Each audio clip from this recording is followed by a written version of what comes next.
فعيد القيامة هو عيد يتجدد كل عام بنفس قوته وبنفس روعته.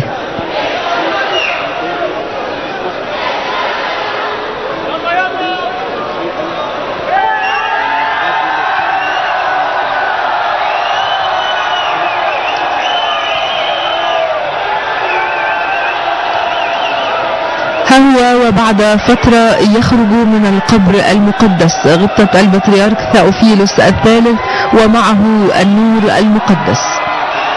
تتدفق شهب زرقاء وبيضاء من النور المقدس من كل مكان لتشعل كل آنية الزيت المطفأة. كذلك في القبر المقدس تشتعل الشموع التي حملها البطريرك وهو يصلي تلقائيا. وفي تلك اللحظات تتصاعد هتافات المؤمنين وتنفجر دموع الفرح والإيمان من عيون الناس وقلوبهم.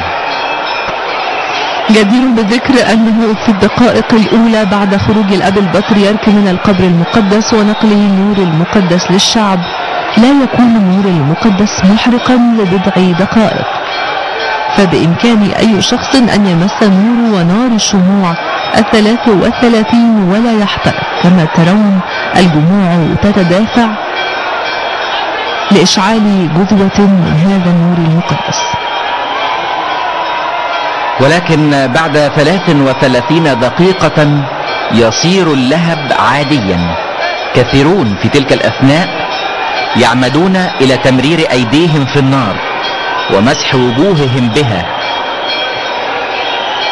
وكثيرون يتحدثون عن مشاعر فائقة الوصف تنتابهم من جراء هذا الفعل، سلاما عميقا مفرحا يفوق الإدراك. بعد 33 دقيقة تتحول هذه الأنوار إلى نار تحرق. نتابع معكم وها قد استنارت الكنيسة كلها تقريبا بالنور الخارج من القبر المقدس. ها هو نور المسيح يغمر القلوب. ليست فقط الشموع هي التي تضاء في هذا العيد، إنما أيضا القلوب تتجدد، الأفراح تغمر النفوس.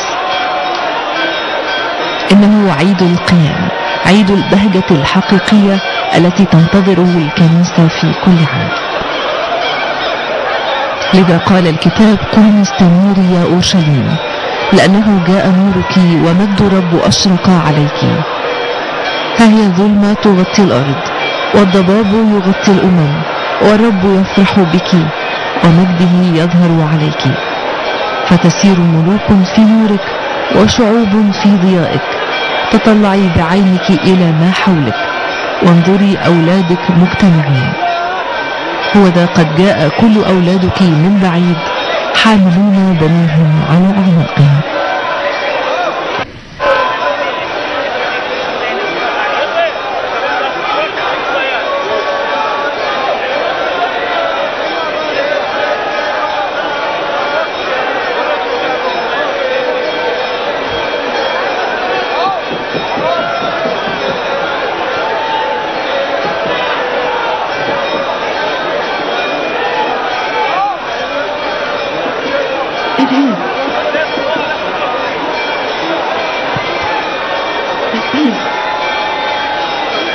وها هو إشعياء النبي يقول أيضا: لأن الرب قد عز شعبه فدى أورشليم، قد شمر الرب عن ذراع قدسه أمام عيون كل الأمم، فنرى كل أطراف الأرض خلاص إلهنا.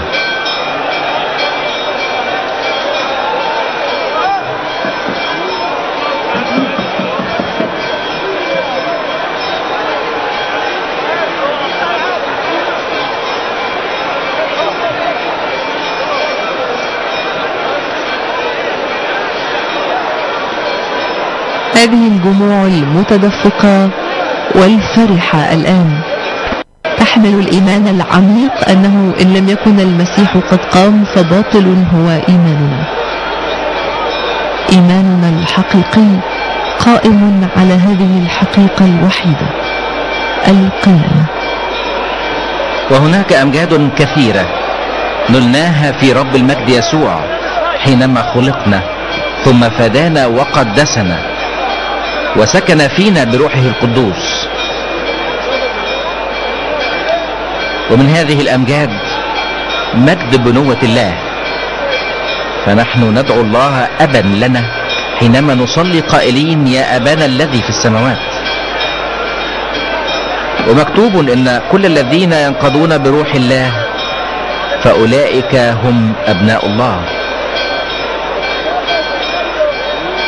لم تأخذوا روح العبودية بل أخذتم روح التبني الذي به نصرخ يا أبا الآب.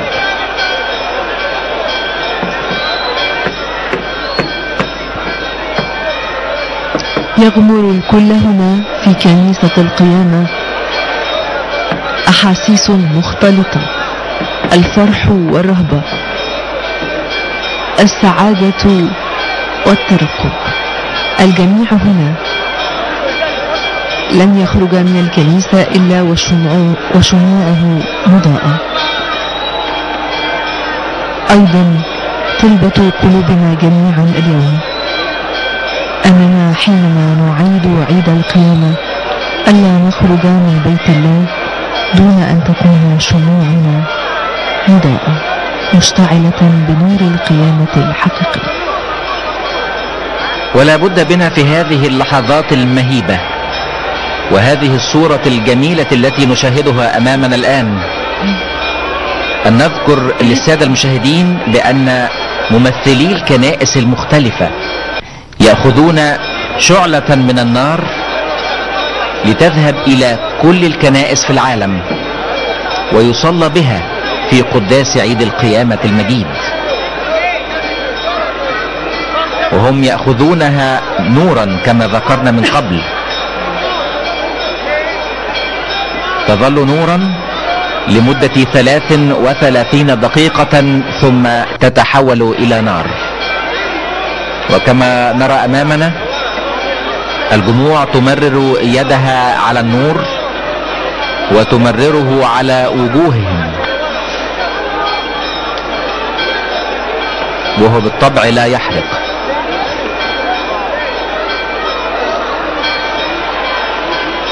الآن يعم الكنيسة هدوء نسبي بعد أن خرجت جموع كثيرة من باب كنيسة القيامة حاملين شموعا مضاءة بنور قبر السيد المسيح بالنور المقدس.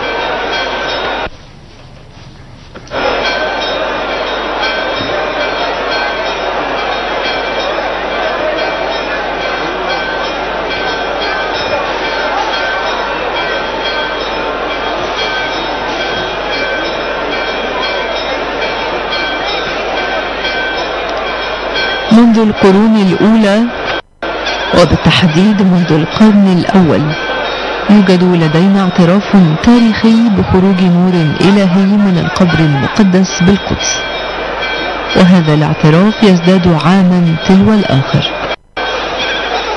يعترف القلب قبل العقل والعقل قبل القلب، الغير مسيحي قبل المسيحي، الشرقي والغربي.